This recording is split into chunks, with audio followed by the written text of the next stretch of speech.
ధర్నా చేపట్టి 15 రోజులండి. ఇప్పటికి కూడా ఎటువంటి స్పందన లేదు ప్రభుత్వం నుంచి.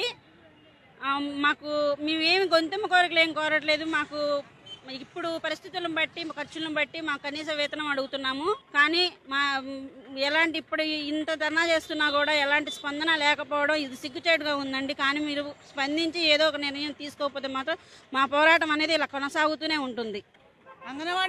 అంగన్వాడీ వాళ్ళము ఈరోజు 15వ రోజుకి సమ్మెలోకి వచ్చామండి. ఇంతవరకు ప్రభుత్వానికి ఏమి స్పందన లేదు. ఈ పోరాటం ఇట్లాగే సాగుతూ ఉంటుంది. ఈ విధంగా మమ్మల్ని ఇంతగా రోడ్ల మీదకి 15 రోజులు వచ్చినప్పుడు కూడా ఏమి స్పందన లేకపోవడం